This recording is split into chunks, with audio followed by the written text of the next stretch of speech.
అందశ్రీ కవి, రచయిత, అప్పటికప్పుడు కథలు రాయడంలో, అప్పటికప్పుడు కవితలు చెప్పడంలో చాలా దిట్ట. తెలంగాణ రాష్ట్ర గీతాన్ని రాసినటువంటి 7 సంవత్సరాల పాటు అనేక రకాలైనటువంటి ప్రయత్నాలు చేసి చిట్ట చివరికి తెలంగాణ పాఠ్య పుస్తకాలకు సంబంధించినటువంటి దాంట్లో కూడా ఒక పాఠంగా నిలిచినటువంటి రచయిత, కవి అందశ్రీ ఇక లేరు అన్నటువంటి వార్త తెలుగు రాష్ట్రాల్లో ఒక దిగ్భ్రాంతి కలిగించేటువంటి వార్త.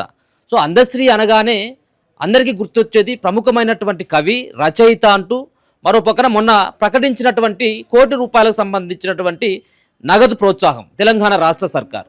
సో ఆయన జీవితం ఎంతో ఉన్నతంగా ఉంటుందని చెప్పేసి చాలామంది అనుకుంటారు. ఎందుకంటే అనేక రకాలైనటువంటి స్టేజ్లో కానీ, అనేక సినిమాలకి పాటలు రాయడం కానీ, మరొక పక్కన అనేక కవితలు తన కథల ద్వారా ఎంతో మందిని చైతన్యపరిచినటువంటి ఆ విధానం చూసినట్టయితే ఆ లైఫ్ స్టైల్ ఎంతో పెద్దగా ఉంటుంది. ముఖ్యమంత్రి రేవంత్ రెడ్డితో కూర్చొని మాట్లాడగలటువంటి, ఆయన మెప్పించగలటువంటి ఒక సత్తా ఉన్నటువంటి వ్యక్తిగా అందశ్రీకి పేరుంది.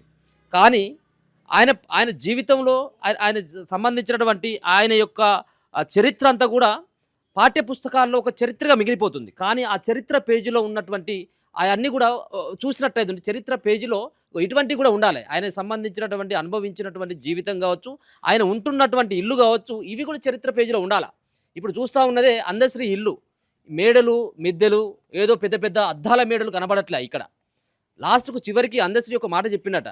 ఏంటంటే నేను చనిపోయిన తర్వాత నా భౌతిక కాయాన్ని కాల్చకుండి పూడ్చమని చెప్పేసి. ఎందుకు పూడ్చమని చెప్పిండు అంటే, నేను పూడ్చిన తర్వాత నా సంబంధించినటువంటి శరీరంలో ఉన్నటువంటి అన్ని భాగాలు ఒక ఎరువుగా మారిపోవాలని చెప్పిండట.